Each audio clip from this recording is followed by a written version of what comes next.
Sağlamlığını qeyddə qalan hər kəsi salamlayıram. Saf televiziyasında tibb xəbərlərinin vaxtıdır. Baxaq görək dünyada və ölkədə hansı vacib səhiyyə xəbərləri baş verib. Ümumdünya Səhiyyə Təşkilatı dünyada kifayət qədər tibb bacısı olmağına baxmayaraq, yenə də bir çox ölkələrdə bu peşənin sahibləri çatışmır deyir və buna görə də yeni hesabatı diqqətlə dinləyin.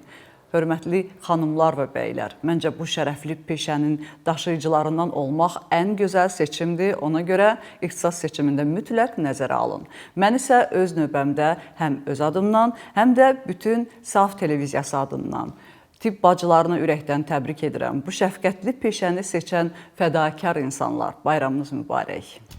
Ümumdünya Səhiyyə Təşkilatı Beynəlxalq Tibb Bacıları Şurası və tərəfdaşlar tərəfindən dərc edilmiş Dünya Tibb Bacısının vəziyyəti 2025 hesabatına görə qlobal tibb bacısı işçi qüvvəsi 2018-ci ildəki 27,9 milyondan 2023-cü ildə 29,8 milyona qədər artıb. Lakin tibb bacılarının sayında regionlar və ölkələr arasında əhəmiyyətli çatışmazlıqlar qalır. Qlobal tibb bacısı işçi qüvvəsindəki bərabərsizliklər dünyada bir çox insanı əsas tibb xidmətlərindən məhrum edir ki, bu da universal səhhət əhatəsində qlobal səhiyyə təhlükəsizliyinə və sağlamlıqla bağlı inkişaf məqsədlərinə doğru irəliləyişə təhlükə yarada bilər. Beynəlxalq Tibb Bacıları Günü ilə əlaqədar yayımlanan yeni hesabat qlobal, regional və ölkə səviyyələrində tibb bacısı işçi qüvvəsinin hərtərəfli və müasir təhlilini təqdim edir. 194 Ümumdünya Səhiyyə Təşkilatına üzv dövlətinin məlumatlarını birləşdirən hesabatda tibb bacısı çatışmazlığının 2020-ci ildəki 6,2 milyondan 2023-cü ildə 5,8 milyona, 2030-cu ilə qədər isə 4,1 milyona qədər azaldılması göstərilir.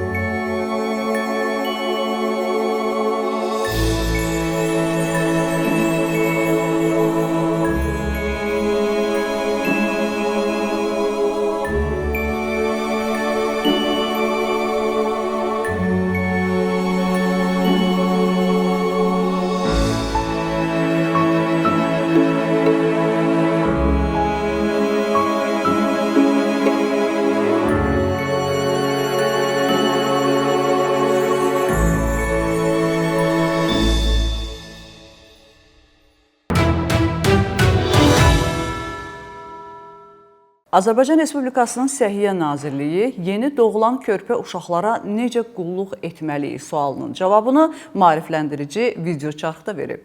Baxaq.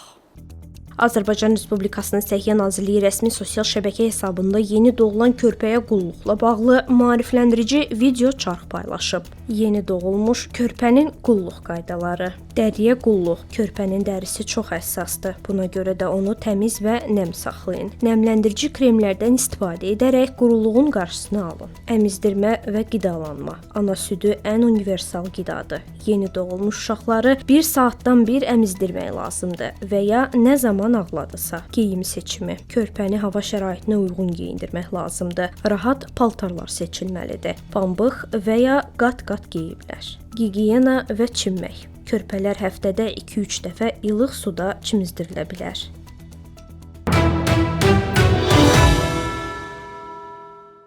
Türkiyə daha bir tibb skandalı ilə silkələnib. Bu dəfə həkimin dəhşətli əməliyyatları, dırnaq arası əməliyyatları mediada bomba kimi partlayıb. Məsələ burasındadır ki, uzun illər övladı olmayan qadınları güya müalicə edib, sonra onların hamilə olduğunu iddia edib, daha sonra da uşağın ana bətnində həyatını itirdiyini və hamiləliyin dayandırılması əməliyyatı lazım olduğunu bildirib. Yəni, heç olmayan hamiləliyi dayandırıb.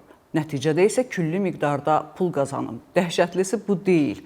Ona kömək eləyənlər də kifayət qədər var imiş. İzləyək, təəssüflə izləyək.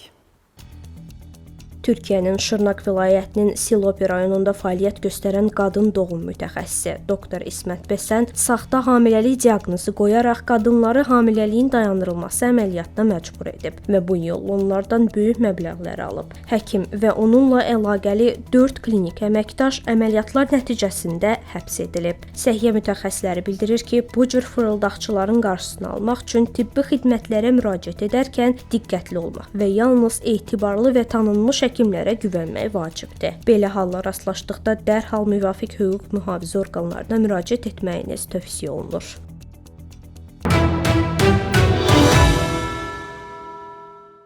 Yaponiyada yeni stres atmaq üsulu kəşf ediblər. Onlar inanırlar ki, yaraşıqlı və eyni zamanda şəfqətli birinin yanında dərd danışsan, başını onun çiyninə qoyub ağlasan, hər şey keçəcək. Buna görə də kifayət qədər populyar olan yeni bir xidmət yaranıb. Qadınlar yaraşıqlı kişilər sifariş edir, ona dərdini danışır, başını çiyninə qoyub ağlayır. Bununla da bütün stres keçib gedir. Qəribədir, amma maraqlıdır. Baxaq. Yaponiyada maraqlı bir xidmət populyarlaşıb. İnsanlar, xüsusilə qadınlar, emosional gərginliklərini azaltmaq üçün yaraşıqlı kişiləri kirayəyə götürə bilir. Bu kişilər təkcə göz yaşı silmək və təsəlli verməklə kifayətlənmir, həm də xüsusi emosional dəstək verirlər. Onlar bu sahədə xüsusi təlim keçib və məqsədləri insanlara, xüsusilə qadınlara göz yaşı vasitəsilə rahatlamağa kömək etməkdir. Yaponlar inanır ki, anlayışlı və yaraşıqlı insanın yanında ağlamaq daxili təzyiqi azaltmaq və psixoloji balansı bərpa etmək üçün ən təsirli üsullardan biridir. Bu xidmətin getdikcə daha çox insan tərəfindən istifadə olunması cəmiyyətin emosional dəstəyə və anlayışa olan ehtiyacını da göstərir.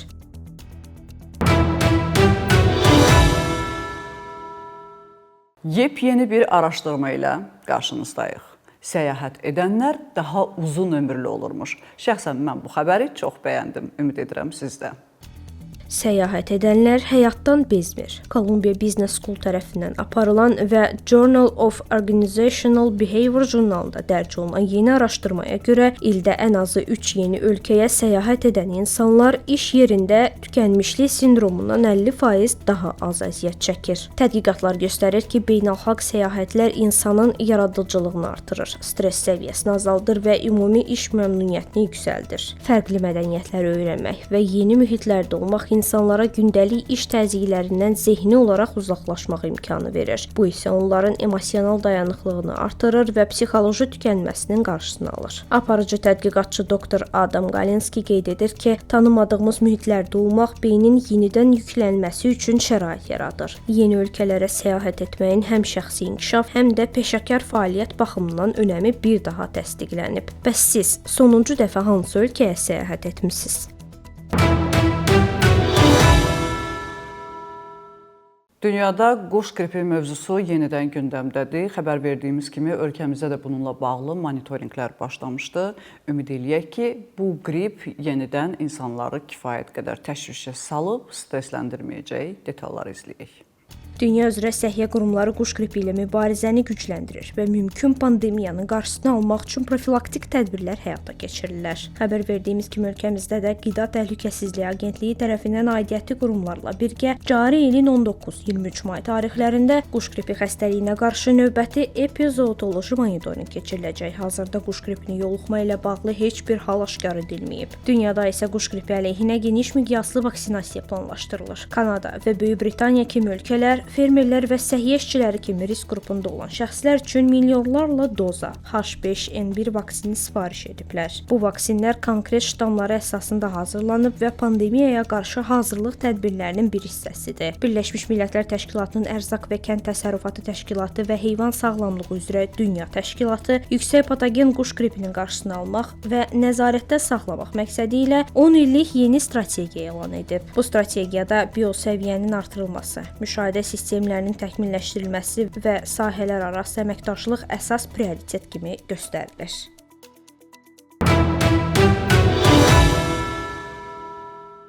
Bugün olan səhiyyə xəbərlərimiz bu qədər. Dünyada və ölkədə baş verən ən vacib tip hadisələrini bizdən izləyin. Unutmayın, bilmək hər zaman bir addım öndə olmaq deməkdir.